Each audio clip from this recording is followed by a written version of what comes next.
Allow me to take you back to 2007. It's the time everyone will remember. It's time where everyone carries with the bad memories and people remember them with grief and anguish. These times are times we decided to do a decision and made elections part of our time. It was candidly powdered in pain and a lot of people lost their lives. 600,000 people were displaced, more than 1,000 people died. This happened in 1992, in 1997, and it also repeated itself in 2013 and 2017.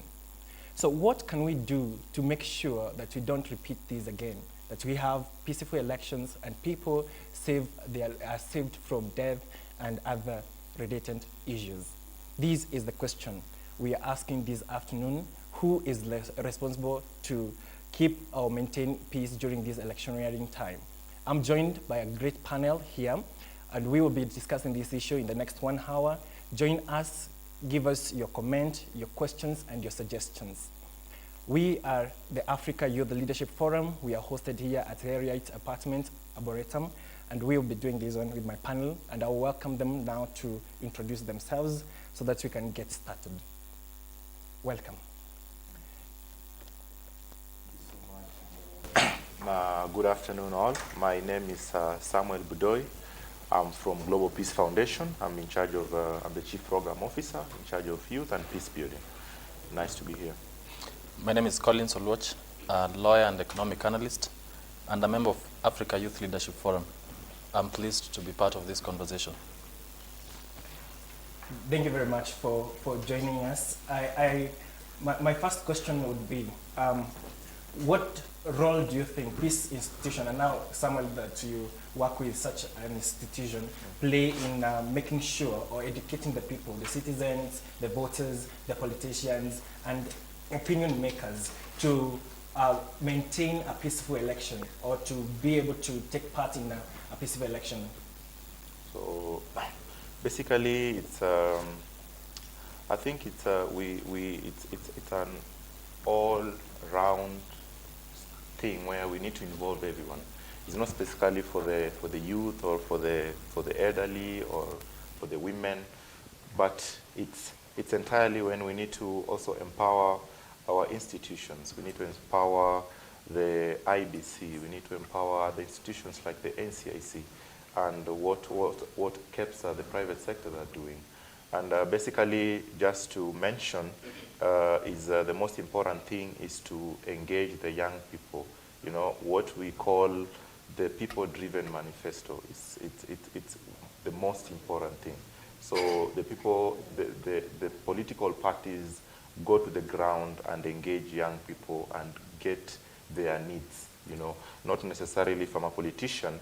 I won't go with my problems to my people. I won't go and tell them, I want to give you water. Yet, on the real sense, what they need is education. You know, so there's the need to engage young people on what you call the people-driven manifesto. Great. Collins, you might have some points to make on that. I say it differently for me, though I largely agree with what Samuel is saying. I see it as a multi-sectoral approach to this. With regards to peace and elections, I see it as a lot of sectors, a lot of institutions have been enabled by the Constitution, for instance, to see to it that they've played their role. For us in NLF, we believe that everything rises and falls on leadership. So our leaders, are the custodians of this. One example I'll give you why I'm apportioning a lot of this liability to the institutions is, for instance, we've been crying for accountability on our leaders. Yet you've seen now, for instance, a lot of institutions that have been empowered to see to it that they stop individuals who have not attained the constitutional threshold to be on the ballot have been unable to do so. For instance, the issue of degree, the issue of leadership and integrity. There are a lot of institutions that have been empowered by the Constitution to be able to see to it that they've prevented individuals who have questionable character from getting to the ballot, but they've been unable. So what is the role of the citizens in accountability to that end when we are seeing institutions that have been empowered to do that have been enabled? Where we as young people come in, and I keep saying this, a lot of campaigns are done during the weekdays, and a lot of the stadiums are full. They are full of young people, because these young people are not employed. So we are facing a youth bulge in this country, where we have a lot of idle young people who are around that they are now easily to be used and manipulated by our politicians. But now we have a rallying call that young people, this time round, it's different for us. We want to vet these leaders. We want to vote for these leaders that we've vetted.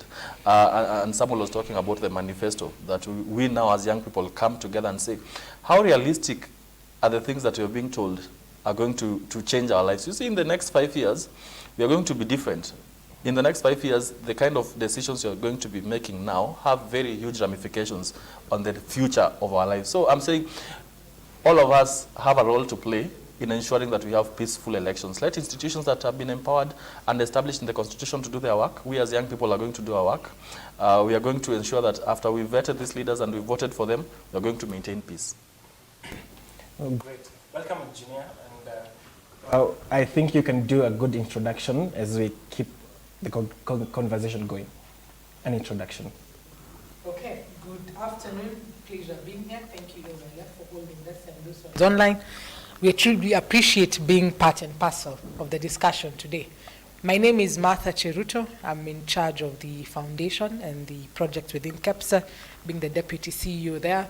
And also I lead the Kenya Daima initiative, that is a platform that brings several stakeholders to one place, discussing matters to do with elections and several items that what we really want to see. What's our vision as a country after the 9th of August 2022? What type of leadership are we looking for? And it's based on 3 pillars. So the 3 pillars under Kenya Daima is that, one, we look at the political pillar, and just to build up on what my colleagues have talked about, the type of leadership, the governance, accountability issues, that forms the basis of the political pillar. The second pillar is the economic pillar, which they've also highlighted. Remember, we have a vision 2030 in this country. So what are we asking the candidates that want to be elected on the 9th of August is that we want an economy-led and people-centered manifesto. Because for us to achieve Vision 2030, it has several pillars within it, but one of them is economic. And remember, for a country to grow, then at least it has to have a positive growth. We all aspire for double digits, and therefore we want to see that all the leaders who want to be elected are part and parcel of that discussion. And the third item is the social pillar. The social pillar talks about 2 items. One is peaceful elections, and that's the call from everyone. Could we have peaceful elections? And then number 2 is a smooth transition. There will be change of governments, both at the national level and we'll have at the county level. There are changes that are going to happen. So our quest is, let us have it as very smooth as possible.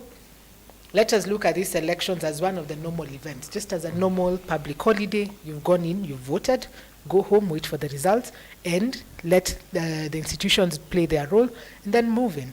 So as I finish, Kenya Daima initiative has a rallying call. And the rallying call is nitatenda wajibu wangu. We as Kenyan citizens have a responsibility.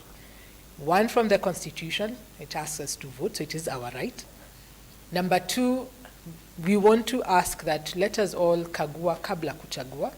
That means look at the type of person asking you to give their vote to.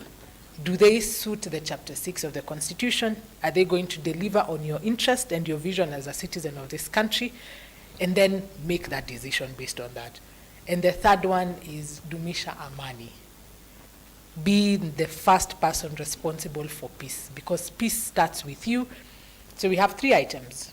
Piga kura, kagua kabla kuchagua, ili tuwe na viongozi bora, na ya tatu ni dumisha amani. Those are the items under Kenya Daima. Thank you. Welcome. And as you all speak and it's cut across, I think I'll read something that's really happened from, obviously history teaches us how to plan for the future. And a writer says that blaming the violence, that is obviously the incidences of 2007, this is the questions following the ICC court cases, on merely blind tribalism is too simple. But long-running frustrations and disenchantment with political leadership played its part as well. And things looked like there is unwillingness and willingness or low willingness to fight social issues affecting the people. That may be a propagation to the violence that may occur, in any case, if it may occur. How do we address this, especially when we speak about the pillar of leadership and obviously the political leadership? Because following these elections, we have seen a lot of cases of corruption, a lot of whatever Colin said, that institutions which have been given mandates, independent mandates by the Constitution, overlooking a lot of obvious things that look so obvious. So how do the voter, the person on the ground, be able to differentiate between these two leaders and be able to make a sane decision, as Engineer, you say? Samuel. Thank you so much. And allow me just to add on what Chair has said. I think we sit on the board of Kenya Daima. And I think one thing that we need to note that before even we think about peaceful election, we need to know that we're already having conflicts ongoing. And this takes us to a point where we need to understand the various type of election violence. You know, number one, we have the inter-party violence, and then we have the intra-party violence. So inter-party means the conflicts between two parties, and you have seen that even the example in Kiambu, what happened recently. And the intra is the conflicts within the same party, you know, where people are talking about the zoning, you know, and there's already conflicts. So when we are talking about peaceful election, it's not what will happen after. You know, we have had a series of conflicts even within the political parties, and then now going to street protests and name them. So I think the point is to understand, you know, the background of that leader. You know, we have had leaders who have issues with the, you know, EACC. We have had issues with the, you know, the DCI and all that. So we need to check and have the background. And what are they bringing on table? What are some of the new things that they are now telling us that we haven't? And then we need to hold them accountable. When talking about the people-driven manifesto, we need to go to Kibra, we need to go to Mathare and ask the people, what do they want? You know, and then let's action their points, and let's pin them. If we are talking about the MPs, a constituency, let's have them listed so that we have specific young people going there after election saying, hey, Mkubwa, this is what you told us, but it's now 100 days down the line, nothing has happened. And then we have a system where we can impeach them or something. I think that is the one thing that will really trigger them to start now actioning and acting to what people want. So does Kenya Daima put in place, Engineer, such systems as he says? Do we have those systems for questioning? Because I understand, and Collins, obviously you respond to this on the IBC voter education, which was obviously has been mentioned that has not been done well. So does Kenya Daima has these structures on questioning leaders, having a platform where people, young people, or the people of the Republic can be able to question what role, what play they have on their card?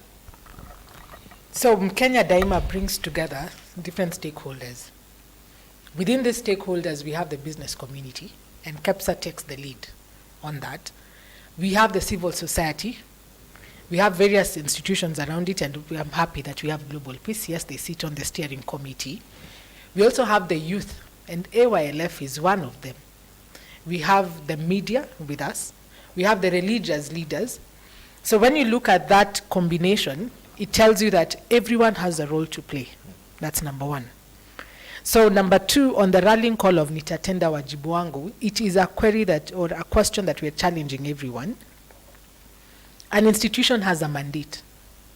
Play your role as the mandate. Number two, as a citizen, you have a role to play. Play your role. So what we are putting across is everyone has a responsibility. And if each of us plays our own responsibility, whether it's an institution or whether you're a citizen, then definitely most of the things that we would be complaining about will not be there, because you have done what is expected of you. You have played your role and you have done the right thing. Within now the private sector, let me put it, bringing it close, because all the Kenya Daima is inspired by the private sector, and it's based on what happened. It's all about proactivity. We all want, we're looking at wealth creation, we're looking at livelihoods, and we're looking at lives and all that. So what we've done under the economic pillar is that there is a manifesto that was developed, say, by the private sector, and several institutions have presented their manifesto. What the candidates have done is they've created that platform. So we called some of them. We have had sessions with the presidential candidates, we've had sessions with the gubernatorial candidates, and presented the needs and the vision of the private sector within all the sectors. Just trying to tell them, when you're looking at, say, matters to do with land, matters to do with agriculture, matters to do with financing the youth, this is our aspirations. Then what they do is they talk to us and reply to it. And our quest is that when they're launching their manifesto, then they incorporate those expectations because they're from the people of this country. And that way, once that is done and when a government comes into place, then the structures of KEPSA take into play. We have the public-private dialogue platforms. This is where, one, we mirror the government. So we have the ministries within government and similar sector boards within the private sector. So you have a one-on-one engagement, whereby if it is matters to do with industrialization, then the industrialization sector board sits with the Ministry of Industrialization and look at what can be done to ensure that the ministry uplifts the industrialization within this country. If it is matters to do with sports, there are the aspirations from the private sector. We look at what government is saying. So you have the public-private dialogue. And it goes all the way. We have engagements with the county government, so even through the Council of Governors. We have engagement with the Parliament. So you have us with the National Assembly. So you have sessions with the Senate. So you can see how that is one way of making them accountable to what they're talking about. Because but the question yes, is not pre-election, because we have seen good manifestos. And yes, we can recall even some of them without even reading anywhere. We already have it in our minds that it was repeated very well. What is Mukenya Daima planning to do for that accountability question after election, in that the leader is in place? We in talks with the leader, this leader, I have seen some of them aired on your pages, and all people from all the divides have been brought on board to share these manifestos with you. So how do you, whoever gets into the position, is accountable to the peoples of the Republic? Is there a mechanism put in place by the Mukenya Daima, or there is none? And that is what I was explaining. The public-private dialogue platforms are the structures in place. So that's what I'm telling you is, you see, we have presented the aspirations. Now, in terms of holding them accountable, then that system is in place. The public-private dialogue that I'm talking about. You see, you've elected someone into parliament. So you have an MP. How do you hold an MP accountable? By having a dialogue with them. How do you hold a senator accountable? You have a dialogue with them. Same thing with all the way. So that's why we're saying we have the public-private dialogues within the private sector that enables that communication between these two people. This is what you said you will do. We presented our manifesto to you. So what are you planning to do to ensure that it is done? And it is on a regular basis. So it is now comes into the public-private partnership. It is no longer what you will do and what I will do on our own. It is a matter of what are you able to do, what am I able to do, because the country is one. And the advantage of all this is now all the barriers of being a certain party or something is out. It's all about we are all leaders. Right now, we have been elected and been given the powers to implement or to pass on what we had said to do. So now let us do it together. So that is how we mostly engage with them. And I can tell you, the platforms range all the way from the ministerial, that's what I was saying, we mirror government. Number two, it goes to parliament, so you have both houses, the national and the Senate, the National Assembly and the Senate. We have with the county government, so also through the COGs and their committees, we engage them. So those are matters devolution. And then we have, again, with the judiciary, we have all the way to the different institutions and parastatals within it. And finally, to the highest office in this country, that is the presidency. So we also have presidential roundtables on the same. Let us ensure that we are all moving in one direction to take Kenya to the desired place. Thank you. Wonderful. And Collins, and on whatever engineer says, and the call is that everybody does their responsibility, wajibu wake. So IIBC has been on the question on voter education, because some people don't know what is expected for them. Some people don't understand what elections look like. They think it's life and death. They think that they have to do it for the person they have chosen. So What do you have to say about the IBC voter education process in the country?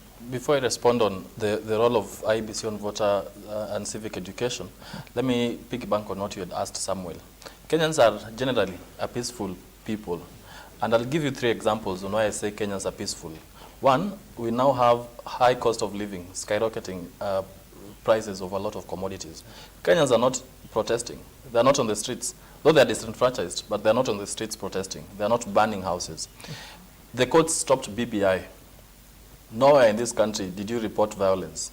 There was no violence anywhere. People are not maimed or killed in any part of this country. In 2017, the Supreme Court asked for a re-election and annulled a presidential election in this country. Nowhere did you see people protesting. Nowhere did you see people killing each other. Why do we resort to that? It's because of our leadership. Because we've changed the platform of our politics in this country to be tribal, that you feel we as Luos have been marginalized for a long time, and this was our chance for us to eat, or this was our chance for us to sit at the helm of this thing. So our leaders have perfected the art of whipping emotions, and they've perfected the art of being tribal kingpins, so much so that if they lose an election, you feel as if you as a tribe, you are disenfranchised. And it's not the case. We've had leaders sitting at the helm of this country for 24 years, for 10 years, but there is no tangible change with regards to their community that you can point to.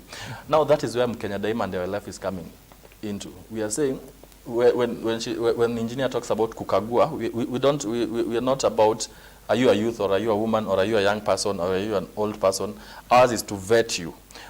If the institutions have failed to do their mandate to stop people who are not supposed to be on the ballot because of the Integrity Act, Leadership and Integrity Act, or Chapter 6 of the Constitution, ours is now to vet you at the ballot. Ours is to interrogate your manifesto and say, how feasible is this issue that you're going to give people what and what and what? You're promising 2.5 billion.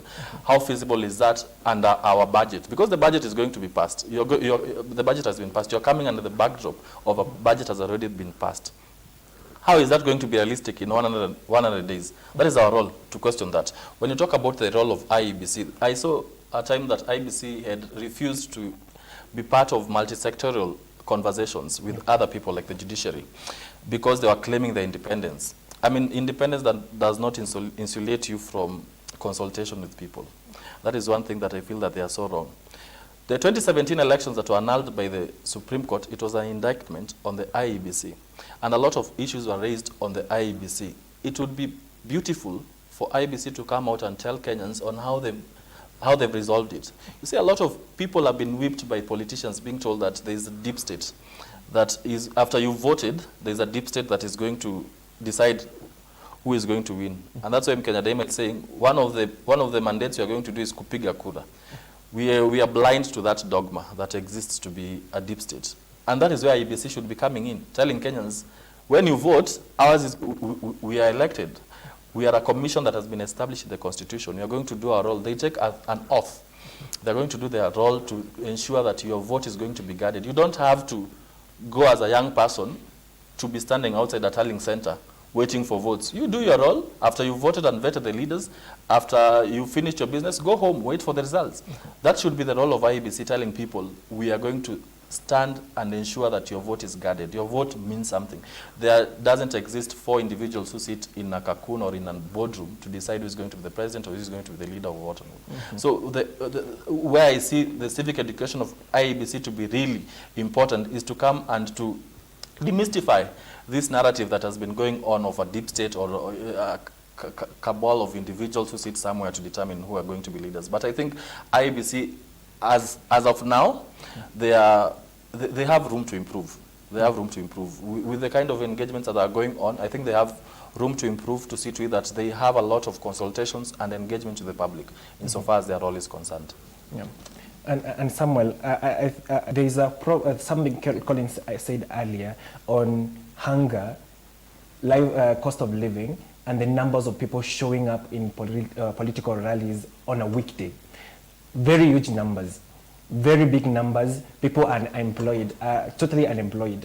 And obviously there's the conversation that obviously we've seen on the platform placed by different politicians and all that. But is this not a bomb in waiting? These big, huge numbers. Well, actually, it's alarming because looking at it this way, because if you want to, one pillar of election violence prevention is youth engagement. Just trying to come up with how can we know that a leader will fulfill some of the promises. Number one, we are looking at 100% transition, or let me say like 80 transition from the university and getting into the job market.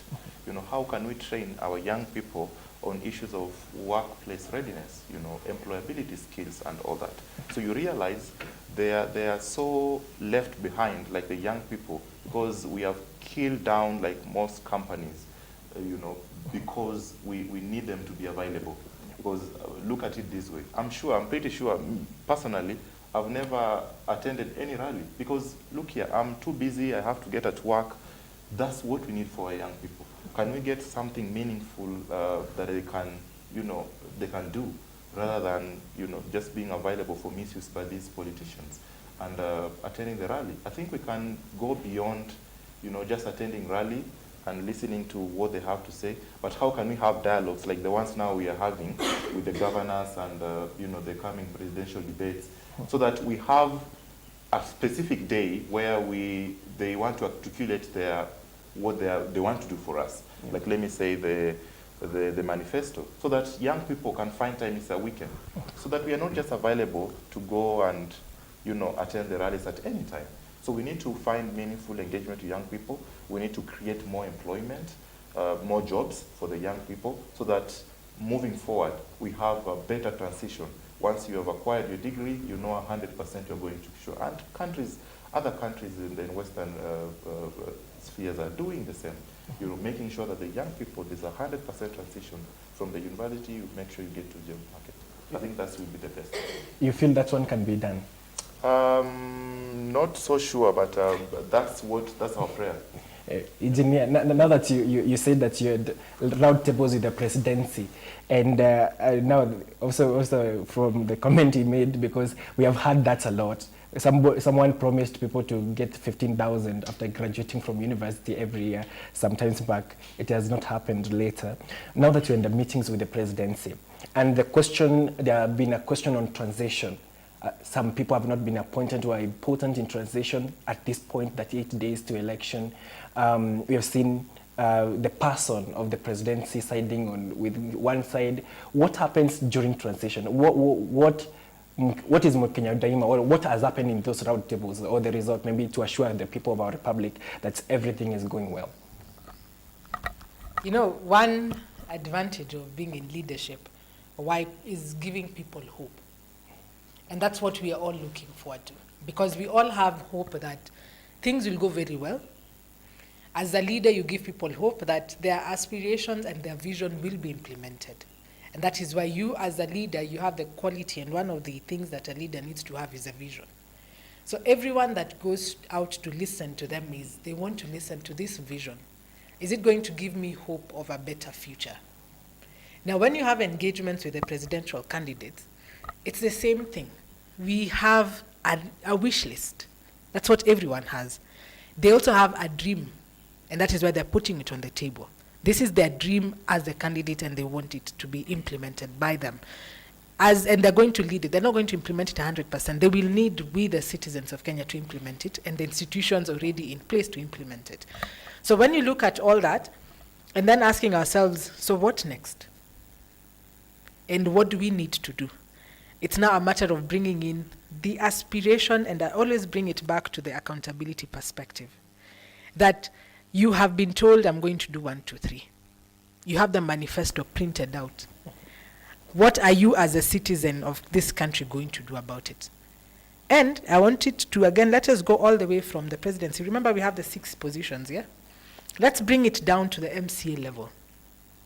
Do we as the citizens also hold the MCA accountable? Remember, we all come from a ward wherever we are. Are we also keen on the leadership that we are getting from the MCA? Then let's move it now to the county level. Let's again move from beyond the ward now to the constituency. So if we are all careful and checking out, who is my MCA? What is he or she going to do? what is the institutional mandate or what is the constitutional mandate of this role? Then move it to the Senate, move it to the women rep, move it all the way to the presidency and to the governor. You know, you just move all the 6 positions and ask that question. Is this person going to give me 1? Is going to give me 2? Then I am an individual, what am I going to do?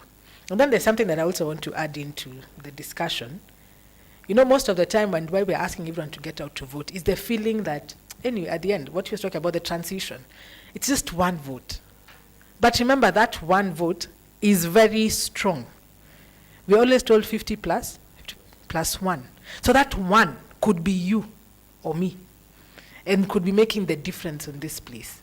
Then number 2, whether you choose to vote or not, remember, whoever decided to vote is the person who will determine your leader. So it is also your right, and also to think through it and say, I do not just want to rely on Samuel or Collins to tell me who their leader is. I have a situation, or I have an opportunity to also place my leader on the table and choose my leader. Then after that, I agree and say, now the final declared leader is the person who will impact all of us. So if we all agree to choose very good leaders, accountable leaders, then the impact is to all of us. I will not remember that, because remember, it's a secret ballot. So I don't know who his leader will be and who mine. Nobody knows who we will choose because it's a secret ballot. But whoever will be declared will be a leader to all of us. So meaning, if everyone goes and chooses a very good leader based on all that laid out qualifications, then one thing we can be assured, no matter who you voted for, the principle is the same. That leader qualifies to what we all are looking for, and therefore we will have the aspiration that we want, the transition that you're looking for, because they're not going to set up the conducive business environment. So if you have a good leader, then the youth who are saying there are no jobs, this leader will come in, put good policies, ensure there is good financing, ensure that the markets are opened, and you can do your business. They will ensure that our skills are up to date, the education system is fine. They will look at the health sector, they will look at the infrastructure. So they will ensure that everything is okay. So as a youth, you have 2 options. You can get out and be employed, but you can also choose to be an entrepreneur because it's open.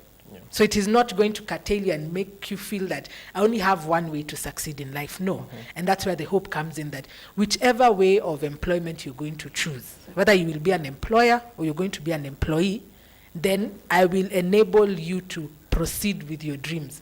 And that gives you the hope to move forward. Yes.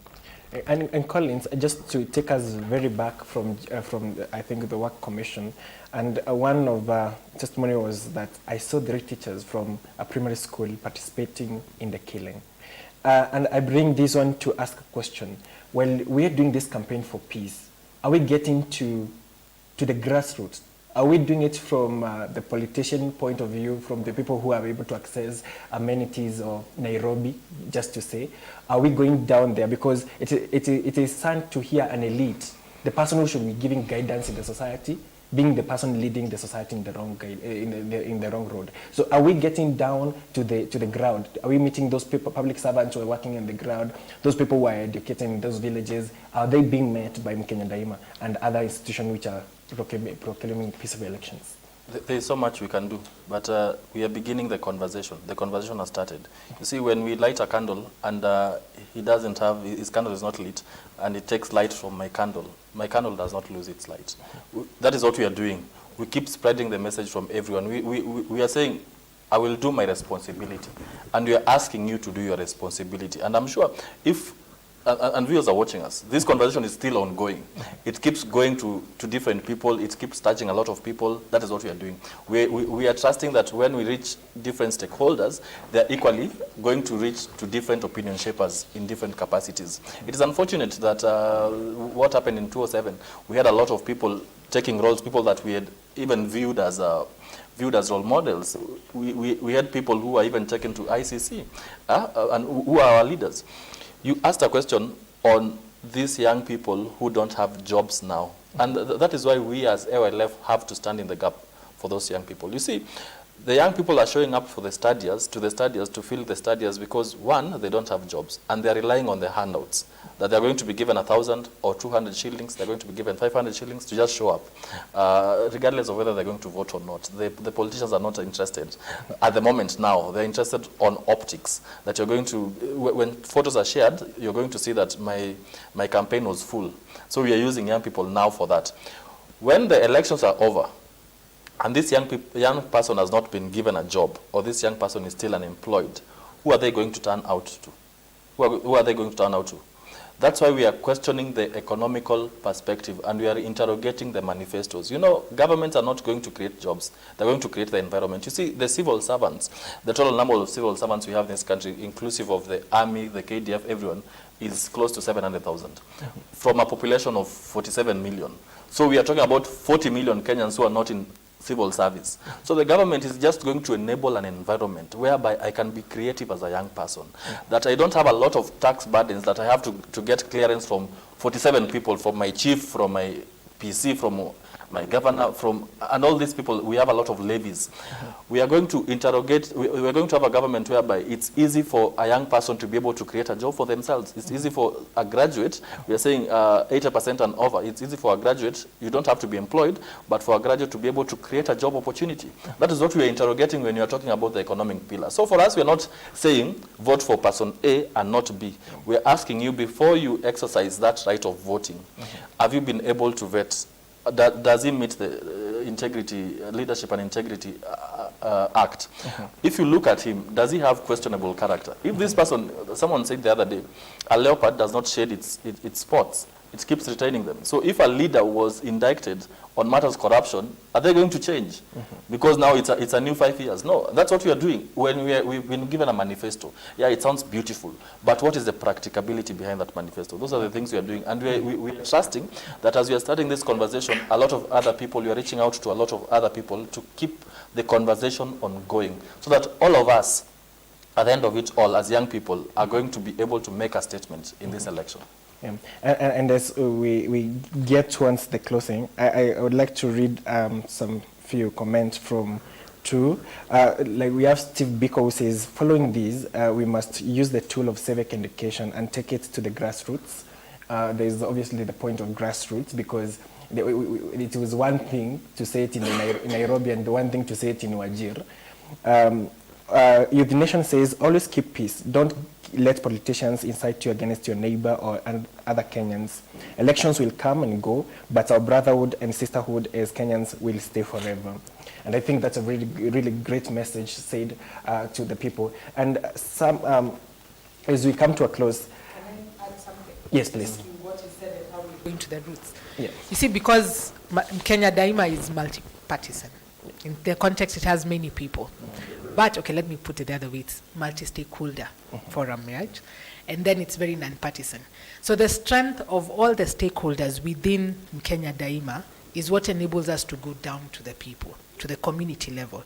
So the civil society have community groups, and that is where they get to the bottom of it. The private sector, the business community, have business membership organizations, so they will enable the information to go the same way. Media, we've had sessions on TV, the Kivumbi show, we've had different sessions on different shows on the different media. It is to still communicate the same message. Same thing on the radio.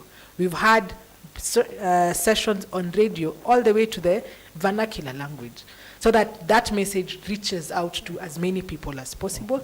And even recently, during this week, we also started the Amani Torch Run. And this is where the Special Olympics comes in. We're working together with the NCIC, the National Police Service.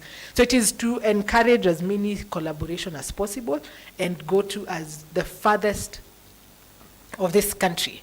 So that is how the message goes to everybody, because when you hear, and my cycle can be 1,000 people. So if 10 people have heard and each of them reaches out to 1,000, that means with 10,000. Just as he said, I will start the discussion, pick up the discussion from where you are and take it all the way.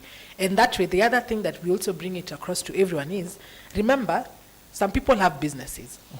And we always ask ourselves, what type of CEO will you look for to head your organization and your business? We are all very clear in what we expect of a CEO. anyone who's being employed, remember there's always a qualification, there are requirements for you to get a job, right? Yeah. And there's a criteria. And then you go through the interview. And they always pick the best. So it is the same thing. These positions that are open are 6 of them. Several people have applied to come and do it. We know what they're supposed to do because their roles have been explained. Yeah. Now we are the interviewers. These are the interviewees who are coming to tell us, now, I want to be your MCA. I am able to. So what do you do as a citizen? Interview that person based on your requirements, based on the job profile that you've given, and their criteria, their qualifications. And then you're the one who's going to give that person that job. How are you going to give that person that job? By voting. So if we pick it that way, then it will mean we will have the CEOs of the particular positions meeting the criteria and the aspirations that we want. So if we look at it that way, I believe we will all have the good leadership that we have, because you just can't give a CEO job to anyone. You can't give a head of department to anyone. Yeah. You can't just employ anyone. There's something that you're looking for. Yeah. Same thing. 6 positions, be the interviewer, give it to the best candidate that will deliver your needs and your vision as a Kenyan citizen, and we'll be good to go as a country. Thank you. Amazing. And I think it's a great call to all of us. And so that we can close, because I think time is due, in your closing remark, what are people should look for? Because we have just 39 days. You might not be able to go everywhere. We might not be able to preach the gospel and everybody accepts the gospel by that time. But then what should people look for that may lead to violence? These indicators that people should be able to look for in around them, areas they are living in, that may be signs of violence that might happen, so that people can also be abreast with the precautions that should be able to take in such occurrences. Thank you so much for that question. I started by pointing out the different indicators of that perpetrates to election. So number 1, I discussed about the inter and the intra. Of course, we have the street protests. We have the police using force, and some of these people they're being used by incumbents, So those are some of the indicators that will show you, hey, this where it's going is bad. We also have the use of the organized gangs, what is happening currently, like what we are hearing in Nakuru. So those are some of the things that will show you that, hey, where it's going, it's not well. And then of course we have something called targeted assassinations. So if you start hearing people missing and all this, so that brings your question. So those are some of the things that you need to check out. If you see something like that, then know where we are going, it's not well. But of late, we haven't seen much. This brings to a point where we're saying we are 100% sure we won't have any election violence. So that's one thing. And just to close, what we're telling young people: go vote and go home. Okay. Yeah, amazing. Collins, what call do you send to young people your age and those who are voting for the first time, very enthusiastic human beings who are trying to do something people have been doing before? What call do you send them as you close? First, thank you so much for this opportunity. It has been a great conversation. I go back to my point. Kenyans are peaceful people by nature. They are going to maintain peace. And I believe once they've just done their duty, which is to vote after they've vetted who is going to be custodians of their future in the next 5 years, let them just go back home. The message I tell the young people who are looking forward to vote for the first time and those who are voting, there's no one who is going to take your vote. Just do your role. Do your role, which is voting, and go back home. We need you past August 9th. Life must still go on. Yeah, life does not stop at August 9th. Yeah.